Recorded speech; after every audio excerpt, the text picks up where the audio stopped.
Right now, police in southern Wisconsin are searching for a suspect in a Saturday night murder. We'll have the latest in the investigation. And how the Madison School District plans to deal with the loss of a student in a tragic accident as kids head back to class today. From the Channel3000.com Alert Center, this is News 3 Now This Morning. Good morning, and thanks for joining us on your Monday, January 6th. I'm Leah Lynchine. And I'm Josh Breiter. Meteorologist Had McClain has a sunglasses alert today. Yeah, I think you could say that. I was just thinking, I've made it through an hour and a half of the show. One more hour to go. Let's hope the voice holds. You're doing really well. She is. I think you're just a little softer, but I really can't tell a difference. But well, that's good. I feel better than I sound this morning, so that is the good news. We do have a pretty nice forecast coming up. We're starting out in the 20s this morning. Skies are clear across southern Wisconsin. Here's your car wash forecast for the next couple of days. It's a green light today and tomorrow, but on Wednesday, I kind of put those yellow and red colors on there because we have rain in the forecast on Thursday. Oh boy. So if you do it on Wednesday, it's not going to last that long. Here's a look at our temperatures. We're down 1 degree to 26 here in Madison, 23 in the Dells, 27 in Janesville. Our temperatures over the next 12 hours will climb back into the low 40s this afternoon. Normal highs in the mid-20s this time of the year, so enjoy those mild temperatures. Let's take a look at our traffic maps this morning. I think volume will start to be an issue as we go through the next hour, but right now things are pretty quiet. Just the usual crowd starting to show up at the Beltline and Stoughton Road. No accidents, though, to report around southern Wisconsin. Coming up in weather, we will talk about some snow chances, but they're pretty minimal. We are splitting hairs bringing that snow chance in tonight. All right, during the next commercial break, we're going to go out and make you some tea. Yeah, I got to go make another. I already finished 1 cup. So. Oh, my goodness. Need a nap, girl. Yeah. All right. Thank you, Hattie. You're welcome. right now, police are looking for the suspect accused of killing a man in Janesville this weekend. Police say they found the 40-year-old victim on Racine Street early Sunday morning, just a few blocks off of Center Avenue. First responders took him to the hospital where he later died. Officers say the victim and suspect were both at a house party when some sort of argument ended in that shooting. Now, this is who police are looking for this morning. 24-year-old Corvacey Weaver is from Joliet, Illinois. Anyone with information on what happened should call that number right there on your screen. Janesville police do plan to hold a press conference later today to share more information. Around the state this morning, 2 people are dead after their snowmobile plunged into a lake. I woke up suddenly and I could hear somebody yelling, "Help, help, help me." I called 911 and told them where I was, and I said, somebody's out there yelling for help. The Oneida County Sheriff's Office responded to calls at Lake Nokomis early Sunday morning where they found 3 snowmobilers and 3 riders had gone into the water. One of those riders managed to get out and call 911. A med flight was called for the other 2, but it was too late. We are expecting to learn the identities of those 2 victims today. 6:03 on your Monday. Madison students are headed back to class after their holiday break this morning. But this transition may be especially difficult for students at Hamilton Middle School who recently lost a classmate in a helicopter crash. Keely Arthur has more on how the district is handling this situation. Yeah, I mean, they did open the school up actually during winter break to help provide counseling, and a spokesperson says today they will also provide additional counseling to students and staff when needed. You'll remember Amy Gannon and her 13-year-old daughter Jocelyn were on board that helicopter in Hawaii, which crashed late December. Jocelyn was an 8th grader at Hamilton. Experts say this kind of situation is difficult for kids because many of them have not experienced a close death. Marcia Slattery, an MD specializing in child and adolescent psychiatry at the UW, shares these tips for parents. In terms of funerals, explain that a memorial service or a funeral are to honor the person who has died and to provide support to friends and family, and share what they can expect to see at a service, including seeing others grieve. Be an active listener. Check in with your child each day and try not to judge what they say or feel. Approach questions from them in a supportive way, seeking to understand and respond in a loving but objective manner. And many kids don't have a lot of experience with death, as we mentioned, so dealing with grief for the first time can be confusing and bring on a lot of confusing emotions and behaviors. Remember to remind kids there is no right way to grieve. It's just important to express yourself. Make sure your student feels comforted, heard, and accepted. And a quick update to that crash investigation. U.S. investigators are waiting for weather to clear so they can retrieve the wreckage from that crash and conduct their investigation. Investigators are unable to look at the wreckage on site because there is no place to safely land the helicopter. So it's taking a lot longer than they had hoped in terms of actually getting there and figuring out exactly what caused that terrible accident. All right, something we know we'll continue following. Keely Arthur, thank you. Thanks, Keely. To our other top headlines this morning. On average, female officers make up 12% of local police teams in the country. But here in Madison, our department more than doubles that at 28%. Canine officer Karen Corcoran says that has been the case since she started in the early 90s. Although a canine officer is a male-dominated profession, she has been able to take it on with ease and says women are eligible for anything men are within the department. I just think it's a no-brainer that if women choose to be in this profession, and that's an if, then the next step is let's get them on board and let's get them trained well, and they can be just as effective as a male officer.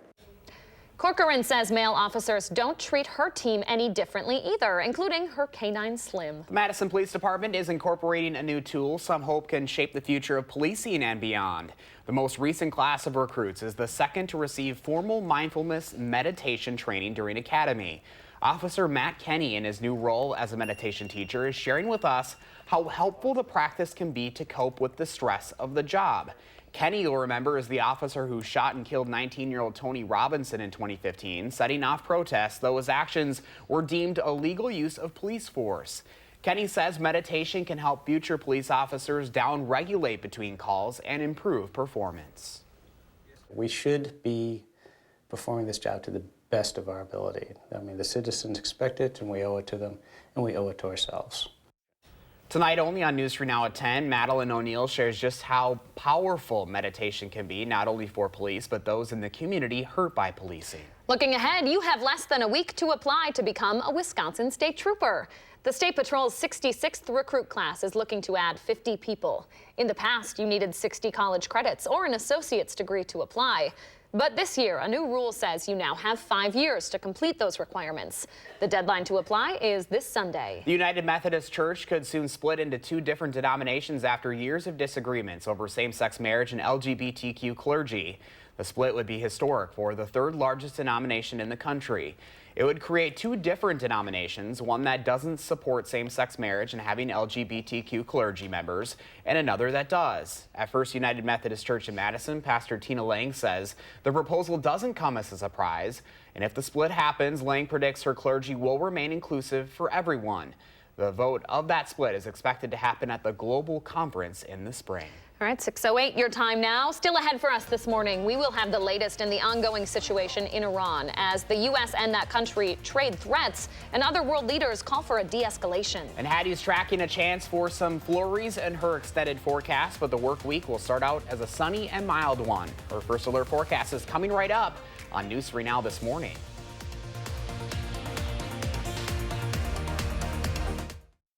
Go to Amazon.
Good morning from the Hattie-O patio. On this Monday morning, we're starting with pretty quiet weather conditions and no major storm systems expected to move in for the next several days. It looks pretty quiet around here.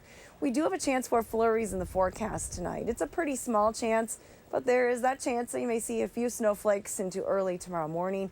Little to no accumulation, though, is expected. Temperatures are going to cool it down a little bit through the middle of the week, but stay mild enough that we have more rain than snow in our forecast this week. That may or may not be good news. Here's a look at our high temperature trend, and boy, it's really a roller coaster ride this week. We're on the mild side today, highs in the 40s, down to normal by Wednesday, but then right back into the 40s again on Thursday. So each day this week is going to be quite a bit different from the preceding day. Here's a look at our current conditions. 26 here in Madison, mostly clear skies. Winds are calm at the airports, but I'll tell you that there is a bit of a wind here on the west side of town. No wind chill to report at the airports, but there are a few spots that are reporting wind chills this morning. We'll look at temperatures first. 23 in the Dells and Prairie du Chien. Those are some of the cooler spots. It's down to 22 now as well in Juneau. Watertown checks in with 25, and in Janesville this morning, it's 27 degrees. Winds are pretty light this morning, but there is a bit of a wind chill in a few spots. Wind chills are in the teens in some spots, especially west of Dane County, so you still want to bundle up this morning. Future track wind speed through the day shows you that as we head past the lunch hour today, our wind speeds will really start to diminish. We're looking at winds less than 10 miles an hour later on today. The best news about today's forecast, though, is the amount of sunshine that you can expect. We have clear skies right now, and your future track forecast model isn't really bringing in any significant cloud cover even in the afternoon. Highs will reach the 40s briefly, but then we'll drop back into the 30s and stay there overnight. There is a chance for a few flurries heading into tomorrow morning. Otherwise, our forecast looks pretty quiet as we head to Tuesday and Wednesday, just cooling down a little bit. Thursday's maybe the day to keep an eye on. We're looking at rain mainly through the day with mild and windy conditions, but there's the potential for some snow to mix in early in the day and then again at night. Now it's time to get a look at those first alert traffic maps this morning. We'll send it over to Stacey K for all the details. Good morning, Stacey. Good morning. It's looking good so far in the Beltline. Nothing to slow you down yet in either direction. Other roads here in Dane County moving along well. Just some of the usual brake lights on Stoughton approaching the Beltline, and Park Street is just starting to get busy. Volume is not a problem yet on East Washington, and other main roads heading towards Madison are cruising along at the posted speeds. No crashes or delays. With your first alert traffic, I'm Stacey K. Thank you, Stacey, and thank you, Hattie. 6:14 now. We are following breaking news overnight into the Channel 3000 Alert Center. House Speaker Nancy Pelosi says the House will vote this week on a war powers resolution to limit President Trump's action on Iran. Now, this comes after an airstrike killed the nation's top military leader. CBS's Mark Liverman has the latest developments out of the Middle East. Iran's supreme leader in tears as he joined thousands of Iranians at a funeral procession for Qasem Soleimani today. Mr. President! Back at the White House after his winter stay at Mar-a-Lago, President Trump faces an escalating threat after the U.S. killed the Iranian general in an airstrike. The man who replaced Soleimani is vowing revenge. We made the right decision to take out this terrorist. Secretary of State Mike Pompeo warned Iran not to retaliate. The Iranian leadership needs to understand that attacking Americans is not cost-free. On Twitter, President Trump said 52 sites could be targeted, including ones with cultural significance. We may see an increased risk of war with Iran. House Democrats will vote on a war powers resolution this week to try and limit the president's military actions. We do not need this president either bumbling or impulsively getting us into a major war. Yesterday, members of the Iranian parliament chanted "Death to America." The country announced it will no longer abide by the 2015 nuclear deal. Will there be a diplomatic initiative that says, okay, look, this is not headed in a good direction. We truly do want to de-escalate. Everyone is going to lose if this continues to ratchet upward. The U.S. has more troops on the way to the Middle East, but yesterday Iraq's parliament approved a plan which would remove all American troops from its soil. Mark Liverman, CBS News. President Trump is threatening harsh sanctions against Iraq if it does expel U.S. troops. Right now, the BBC is reporting European leaders like Boris Johnson, Angela Merkel, and Emmanuel Macron are calling for de-escalation and are urging restraint from all parties. Right now, the Department of Homeland Security is looking at potential new threats against the U.S. in light of the escalating tensions with Iran. Police are on high alert around the U.S., armed and standing ready for whatever retaliation Iran could have in store. Police in New York have already stepped up patrols after recent anti-Semitic attacks, but now Mayor Bill de Blasio says they're putting out even more resources. No one has to be reminded that New York City is the #1 terror target in the United States. So we have to recognize that this creates a whole series of dangerous possibilities for our city. Intelligence officials say Iran could retaliate in many ways, including cyber attacks that could damage the country's infrastructure. We've already seen the U.S. Federal Depository Library Program's website hacked to show an image of a bloodied President Trump being punched in the face. The line at the bottom read, quote, hacked by Iran's cybersecurity group hackers. This is only a small part of Iran's cyber ability. We're always ready. More developing news this morning. 3 Americans are dead after a terror attack at a military base in Kenya. 1 U.S. serviceman and 2 contractors with the U.S. Department of Defense were killed in action. Al-Shabaab, an extremist group tied to al-Qaeda, claimed responsibility for that assault. The Associated Press reports Kenya is a key base for fighting that group, which is one of the world's most resilient extremist organizations. The attack also damaged planes and helicopters on the ground. 5 attackers were also reportedly killed. Members of Congress are going back to work today, still locked in a standoff over how to move ahead with the president's impeachment trial. Senate Judiciary Chairman Lindsey Graham says the Senate should move forward with a trial even without articles of impeachment from the House. Democratic leaders want to hear from witnesses, including the president's acting chief of staff, Mick Mulvaney, and former National Security Advisor John Bolton, and insist a trial can be done while also addressing the developing crisis with Iran. The fires in Australia are becoming more dangerous and decreasing air quality in that country's capital. This morning, Canberra has a rating of 340 on the air quality index. That's higher than Beijing at 170. The wildfires are some of the worst that country has seen in decades, killing 24 people nationwide.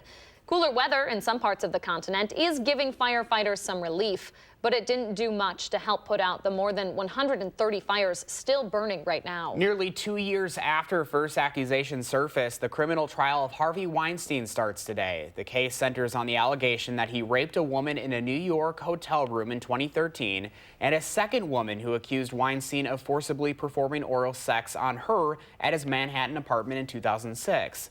Other accusers will be allowed to take the stand as witnesses to show an alleged pattern of abusive behavior. More than 80 women have been accused Weinstein of sexual abuse. Those accusations against him helped bring more attention to the growing Me Too movement. All right, still ahead for us on this Monday morning, we are hearing from the latest Golden Globe winners after the 77th annual awards ceremony. But first, Hattie's updating her bus stop forecast as kids head back to school today. You're watching News 3 Now this morning. We thank you for that, and we'll be right back.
Welcome back, 622 on your Monday. It's going to be a nice mild one, making this week a little easier to ease into. It certainly is. Yeah, a lot of people back to work and school today, so maybe a tough morning to readjust those schedules. You don't have to adjust too much as far as clothes, though. Temperatures are in the mid-20s right now, 26 here in Madison. That's actually the normal high this time of the year, so enjoy the relatively mild start to the day. Wind chills, a little bit of a factor this morning. Thinking of those kids as they head to the bus stop, it feels like it's in the teens right now, but look what happens to that wind chill as we go through the afternoon. Not really a factor later on today. We'll have sunshine in our forecast today. Temperatures climbing to highs in the low 40s later on this afternoon, so you don't have to send as many layers with those kids to the bus stop. Coming up in 10 minutes or so, we'll talk about that travel weather forecast. Looks like the Pacific Northwest is the part of the country that could see the most travel delays today. All right, thank you very much, Hattie. So it was a big night for Hollywood as the best in the biz gathered to recognize the standouts at the 77th Annual Golden Globes. Hosting for the 5th time, Ricky Gervais jokingly cautioned the guests about using the celebration as a political platform, but that didn't stop the stars from speaking out about climate change, especially when one story with on everyone's mind, the wildfires in Australia. Aussie Russell Crowe was in his home country and was unable to accept his award for Best Actor in a miniseries. Instead, Jennifer Aniston read Crowe's statement. Make no mistake, the tragedy unfolding in Australia is climate change based. We need to act based on science. Australia, I love you. My heart goes out to everyone who is suffering in Australia, all the animals that we've lost. Laura Dern won Best Supporting Actress for Marriage Story, but otherwise that film and the other big Netflix nominee, Martin Scorsese, The Irishman, were shut out. Forget we are the largest voting body in this country. Let's make it look more like us. That right there is Michelle Williams giving an empowering women's rights speech while accepting her Globe for Best Actress in a miniseries. Other big winners of the night included Awkwafina, who made history being the first Asian woman to receive a Golden Globe for Best Actress in a musical or comedy. Quentin Tarantino's Once Upon a Time in Hollywood took home a trio of awards, including Best Screenplay and Best Motion Picture Comedy. And Sam Mendes won Best Director for 1917, which also took home the Globe for Best Motion Picture Drama. This year, the Globes went with a meatless menu for the 77th Annual Award Show. Guests were served a 100% plant-based meal just ahead of showtime on Sunday as an initiative to raise environmental awareness about food consumption and waste. Nominees, Lee's giving me a look right now, nominees like Brad Pitt say they were on board with the alternative menu. No, I'm all for it. It makes sense because everyone can eat vegan, but not everyone can eat a steak. So, by the way, when they do steak, it's never that good. And what they like to do a lot is fish, which I never understand because then everyone's walking around with fish breath. So I'm all for the vegan thing. Lee is not. I don't know what to say. Items on the menu included king oyster mushroom scallops and wild mushroom risotto with roasted baby purple and green Brussels sprouts and carrots. A chilled golden beet soup was served as an appetizer. Sorry, I love me a good porterhouse. As we start our Whole30 diet today. Yeah, we're allowed to have steak still. That's true.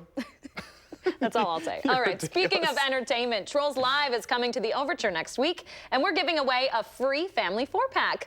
All you have to do is go to the contest section of our website and have your kids draw their best Trolls picture by the end of the day Thursday. We'll randomly pick a winner and announce that lucky person on Friday morning show. You can find all the details over on channel3000.com. I know I would not win that contest. I'm not a good artist. Oh, come on. I mean, I think it's for kids. Well, I know, but I'm just saying I can't draw. All right. Stay with us. 6:27, still ahead for us. We've got the top 3 things you need to know this morning before heading out the door. And we are telling you what experts have to say about how kids deal with grief. That's coming up next on News 3 Now this morning.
From the Channel3000.com Alert Center, this is News 3 Now this morning. Good morning, folks, and thanks for staying with us on this Monday, January 6th. I'm Leah Lynchide. And I'm Josh Breiter. Let's get right to your top 3 headlines this morning. Right now, the suspect in a Janesville murder is still on the loose. Early Sunday morning, police say they found a victim with a gunshot wound on Racine Street. He later died at Mercy Hospital. That suspect, 24-year-old Corvacy Weaver, is from Joliet, Illinois.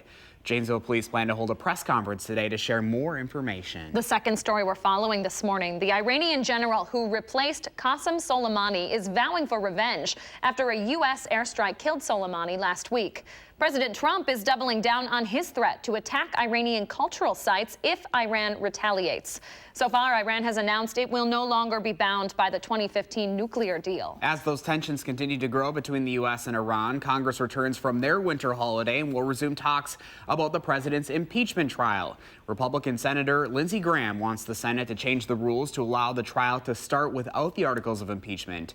Democrats called the idea unfair and hope to have new witnesses testify. Those are your top 3 headlines to start your Monday. Hattie's here now with our out the door weather and traffic updates. Hi, Hattie.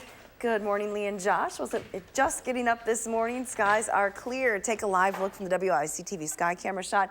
Clear skies here on the west side of town and across all of southern Wisconsin. Nothing showing up on Weather Track this morning. Enjoy that sunshine today. Temperatures are starting in the 20s, but it's going to be a mild day today as high temperatures climb to around 40 degrees, right about where we were yesterday. Here's a look at your traffic maps this morning. Your first alert traffic showing you that there are no major issues on the Beltline right now, although it is getting a little busier at Stoughton Road. No issues to report in and around southern Wisconsin. Looks like you're traveling at posted speeds as you head into Madison.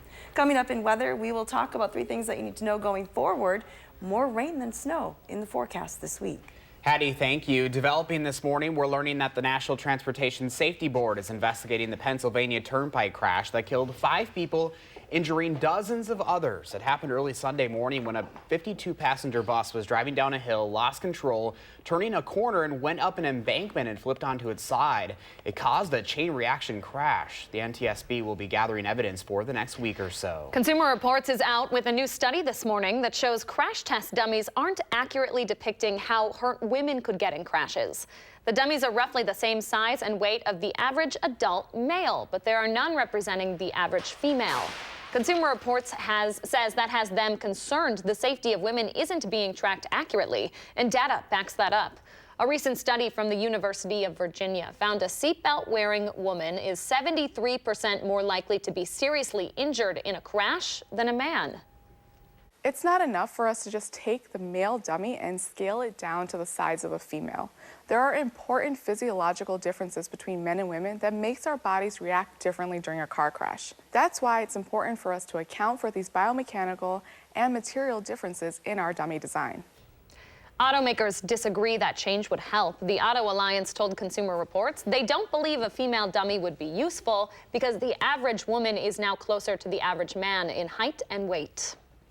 6:33 your time now. Madison students are returning from winter break today. Going back to school is always a bit of a challenge, but it may be even more so for students of Hamilton Middle School this time around after the death of a classmate. Keely Arthur is here to share more about what they're doing for their students this morning. Good morning. Yes, holiday break is usually a fun and treasured time for students, but this winter break was met with some really tough news for Madison students. On December 26th, a helicopter crash in Hawaii killed everyone on board, making national news. And we later found out that 2 of the people killed in that crash were from Madison. Amy Gannon and her 13-year-old daughter Jocelyn were on board. Jocelyn was an 8th grader at Hamilton.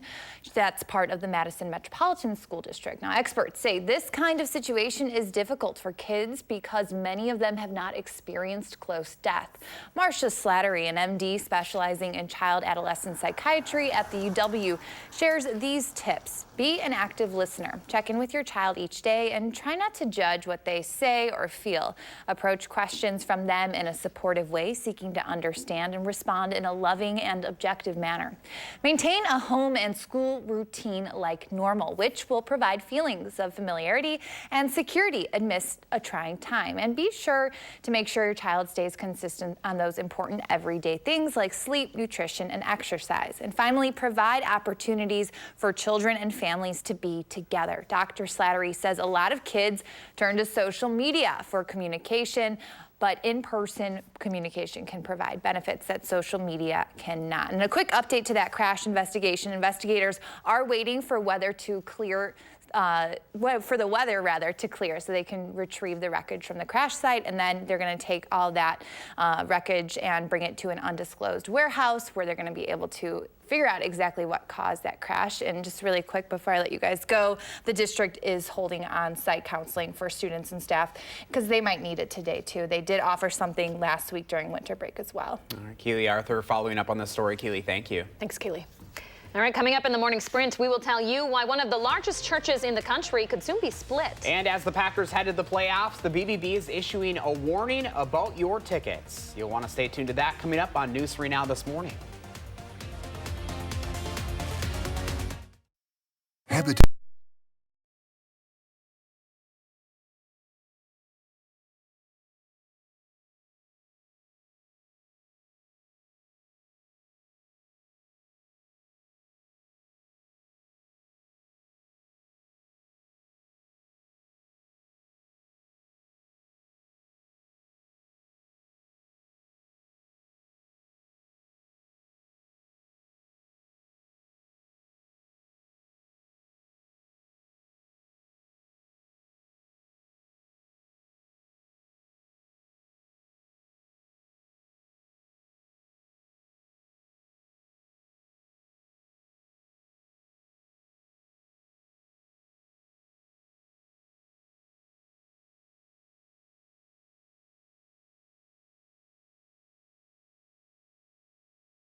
All right, we always ask you to share your morning with us this time of morning, and Linda Watson sent in this beautiful one of just many photos Linda sends us that are just stunning. That just like encapsulates Wisconsin right there. Like you got the water, you got the trees, you got the beautiful sunrise. And you mentioned earlier, no ice in sight. Yeah, it's like, it's been a crazy winter, and I think it's like, obviously we like the milder weather, but for all those people that enjoy taking in all that winter has to offer, it's a little bit of a struggle so far. But like Hattie says, we still have a lot of winter left. Yes, and snow or none, there's still beautiful photos out there. They really are. Thanks for sharing, Linda. If you want to share your morning with us, please do so. All you have to do is send us your pictures over on our Facebook page.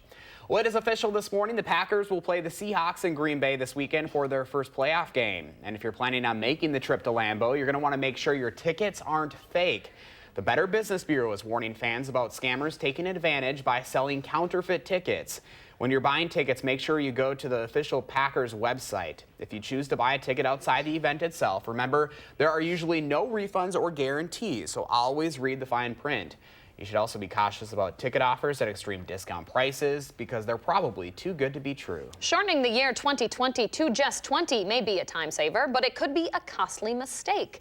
Officials say dating documents or checks with 20 makes it easy for scammers to change the date. Here's an example. Someone could change your 20 to say 2019 and then claim you're late on payments or not meeting an obligation. Officials advise writing out the full year 2020.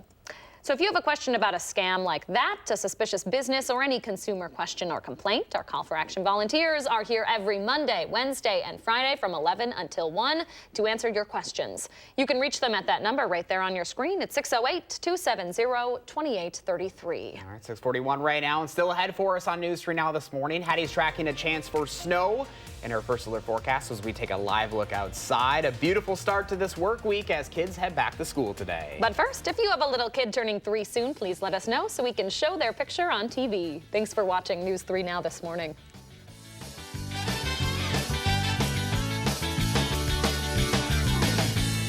For a clear, easy to understand forecast, watch First Alert Weather. Look who's 3.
.644 on a Monday morning, and a beautiful shot right there from the west side. Now that's the way to start a work week. Boy, she's pretty. I'll take a Monday if it looks like that. Yeah, you're going to want to grab those sunglasses as you head out the door. Hattie's here now with a very mild Monday forecast. Good morning, Hads. Good morning, Josh and Leah. You're right. It certainly is going to be mild today. Temperatures will be well above normal for this time of the year.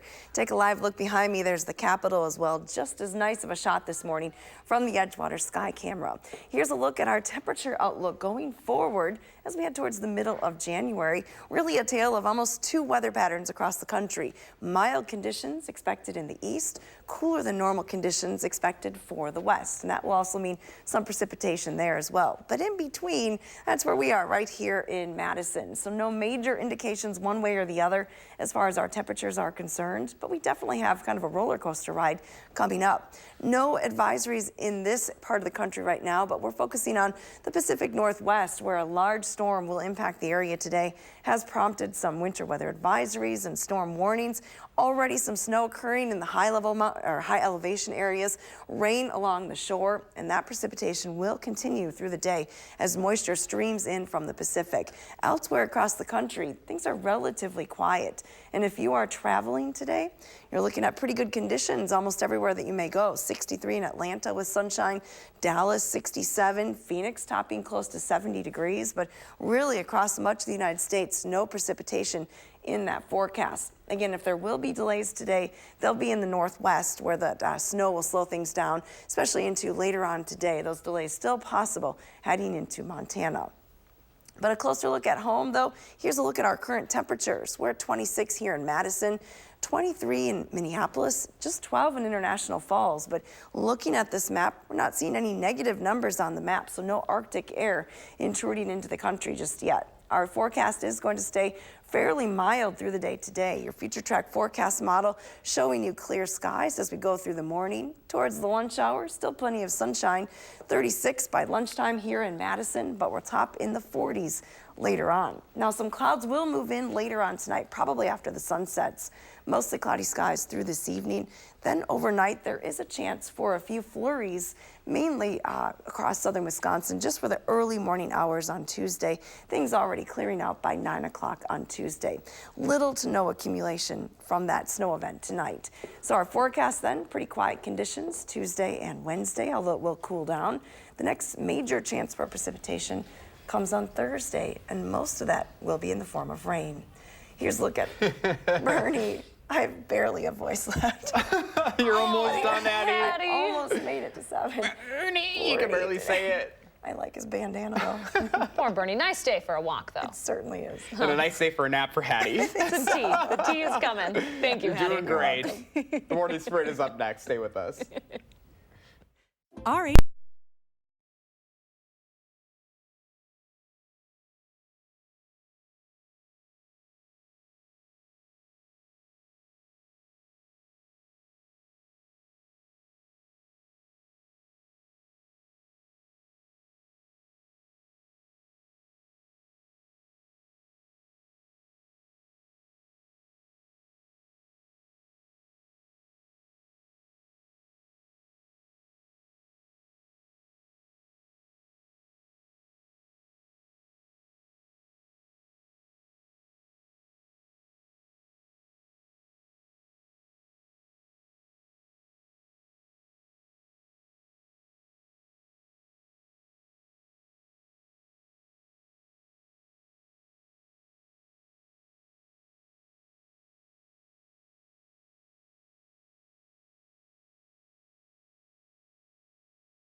6:50, time for the morning sprint as we give you everything you need to know as you head out the door. We start with a developing story out of southern Wisconsin this morning. The suspect in a Janesville murder is still on the loose. Police say they found a 40-year-old victim with a gunshot wound on Racine Street around 5 a.m. yesterday. He died later at the hospital. The suspect is 24-year-old Corvacy Weaver from Joliet, Illinois. Janesville police plan to hold a press conference today to share more information. It's a beautiful start this morning with clear skies across southern Wisconsin. Temperatures are in the 20s right now. Bubble top in the 40s later on this afternoon. Winds will be lighter from the southwest later on today. Patty, thank you. The Iranian general who replaced Qasem Soleimani is vowing revenge after Soleimani was killed by a U.S. airstrike last week. President Trump is doubling down on his threat to attack Iranian cultural sites if Iran retaliates so far. Iran has announced it will no longer be bound by the 2015 nuclear deal. Members of Congress are going back to work today, still locked in a standoff over how to move ahead with the president's impeachment trial. Senate Judiciary Committee Chairman Lindsey Graham says the Senate should move forward with the trial, even without articles of impeachment from the House. Democratic leaders want to hear from witnesses and insist a trial can still be done while also addressing the developing crisis with Iran. The Department of Homeland Security is looking at potential new threats against the U.S. in light of the escalating tensions with Iran. Police are on high alert around the U.S., armed and standing ready for whatever retaliation Iran could have in store. Intelligence officials say Iran could retaliate in many ways, including cyber attacks that could damage the country's infrastructure. Also developing this morning, 3 Americans are dead after a terror attack at a military base in Kenya. 1 U.S. serviceman and 2 contractors with the U.S. Department of Defense were killed in action. Al-Shabaab, an extremist group tied to al-Qaeda, claimed responsibility for that assault. 5 attackers were also reportedly killed. Boeing says there's another potential issue with its 737 MAX jets. The New York Times reports Boeing and regulators say there are concerns about the wiring. A company spokesperson says the company's highest priority is to make sure the 737 meets all safety and regulatory requirements, and noted that they're working with the FAA and others to make sure the design is safe. Overseas, the fires in Australia are causing serious air quality issues in that nation's capital. Canberra has a rating of 340 on the Air Quality Index. That's higher than Beijing's 170. So far, 24 people have been killed nationwide. Cooler weather in some parts of the continent is giving firefighters some relief, but more than 130 fires are still burning. The criminal trial of Harvey Weinstein starts today. The case centers on the allegation that he raped a woman in a New York hotel room in 2013, and a second woman who accused Weinstein of forcibly performing oral sex on her at his Manhattan apartment in 2006. Other accusers will be allowed to take the stand as witnesses to show an alleged pattern of abusive behavior. More than 80 women have accused Weinstein of sexual abuse. The National Transportation Safety Board is investigating the turnpike crash in Pennsylvania that killed 5 and injured dozens of others. At 2:30 Sunday morning, a 52-passenger bus lost control turning a corner and flipped onto its side, causing a chain reaction crash. The NTSB will be gathering evidence over the next week. And students are back to class after their holiday break today, but the transition may be especially difficult for students at Hamilton Middle School who recently lost a classmate in a helicopter crash. You'll remember Amy Gannon and her 13-year-old daughter Jocelyn were on board that helicopter in Hawaii, which crashed late December. The district did open the school up over winter break to provide counseling, and a spokesperson says today they will also provide additional counseling services to students and staff when needed. We will have some tips up on our website for how parents can talk to their students about loss. Keely, thank you. 2 people are dead after their snowmobile plunged into a Wisconsin lake. The Oneida County Sheriff's Office responded to calls at Lake Nokomis Sunday morning. They found 3 snowmobiles and 3 riders had gone into the water. One of those riders managed to get out and call 911. Med flight was called for the other 2, but it was too late. We're expecting to learn the identities of those 2 victims today. You have less than a week to apply to become a Wisconsin State Trooper. The State Patrol's 66th recruit class is looking to add 50 people. In the past, you needed 60 college credits or an associate's degree to apply. But this year, a new rule says you now have 5 years to complete those requirements. The deadline to apply is this Sunday. The United Methodist Church could soon split into two different denominations after years of disagreements over same-sex marriage and LGBTQ clergy. The split would be a historic change for the third largest denomination in the country. The vote of the split is expected to happen at the Global Conference this spring. The best in showbiz gathered for the 77th annual Golden Globes last night. Big winners of the evening include Awkwafina, who made history by being the first Asian woman to receive a Globe for Best Actress in a Musical or Comedy. Quentin Tarantino's Once Upon a Time in Hollywood took home a trio of awards, and Sam Mendes won Best Director for 1917, which also took home the Globe for Best Drama. For the third week in a row, Star Wars Rise of Skywalker is topping the box office. It made just under $34 million to bring its domestic ticket receipts to about $450 million so far. Global ticket sales for the latest Star Wars movie topped $919 million for the weekend. Jumanji Next Level came in second, followed by Little Women in third place. Trolls Live is coming to the Overture next week, and we're giving away a free family 4-pack. All you have to do is go to the contest section of our website and have your kids draw their best Trolls picture by the end of the day, Thursday. We'll randomly pick a winner and announce them on Friday morning show. You can find all of the details over on channel3000.com. 6:56 now, and Stacey K is a final look at your First Alert traffic. Good morning, Stacey. Good morning. The westbound Beltline is picking up now and slowing down, especially between Stoughton and West Broadway. Inbound John Nolan getting busy at the Olin Ave and North Shore Drive intersections, making your way downtown. Brake lights starting to pop up on East Washington and other main roads heading towards Madison, cruising along. No crashes or delays. With your First Alert traffic, I'm Stacey K. Thank you, Stacy. Here's a live look outside from the Edgewater Sky Cam. Clear skies across southern Wisconsin this morning. You'll need the sunglasses all day today. We have a pretty nice forecast coming up. Temperatures are starting in the 20s, climbing to highs in the 40s this afternoon. So very mild for January. All right, well, enjoy it, Hattie. Thank you. Thanks so much for joining us this morning, folks. Take a little bit of time for your family on this Monday and join us tomorrow morning. Have a good one.